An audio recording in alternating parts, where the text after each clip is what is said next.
বার্তা এক নজর।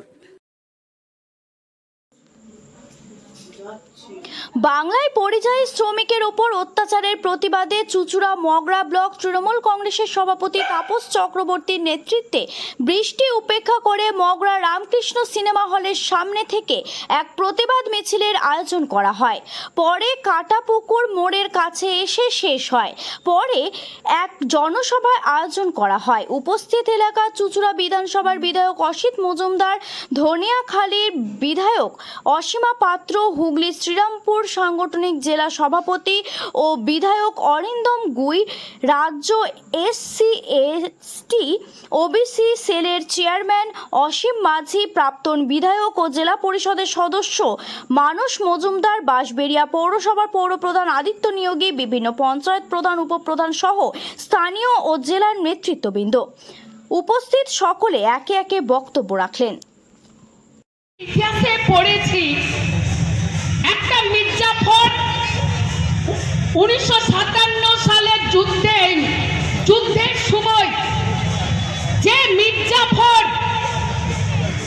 মির্জাফর বেইমানি করেছিল সিরাজদৌল্লাকে হারাবার জন্য, সেই মির্জাফরের নাম আমরা ইতিহাসে দেখেছি, আমরা পড়েছি।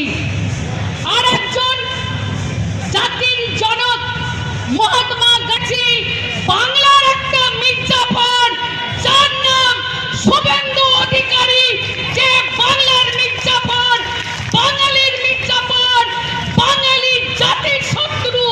সেখানে সে খুব কিসের প্রোগ্রাম করতে এসেছিল? নারী সুরক্ষা পদযাত্রা। নারী সুরক্ষা পদযাত্রা কোথায় করছে? বাংলার বিভিন্ন জায়গায়।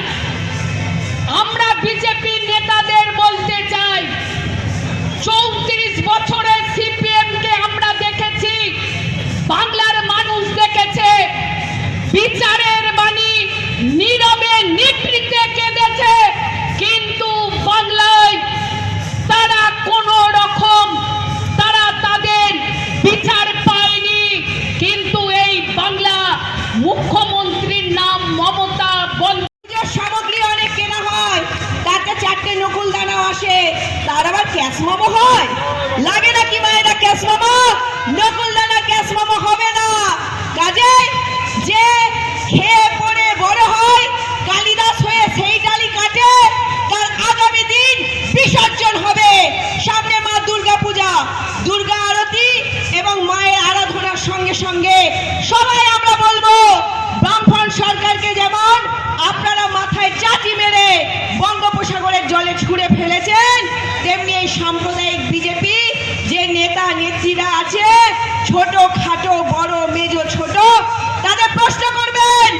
সকালবেলা যখন আলু পেঁয়াজ পটল কিনতে বাজারে যায়, জিজ্ঞাসা করে, এই আলু বল তোর জাত কি, তোর ধর্ম কি, রামের জমিতে চাষ হয়েছিস না রহিমের জমিতে চাষ হয়েছিস?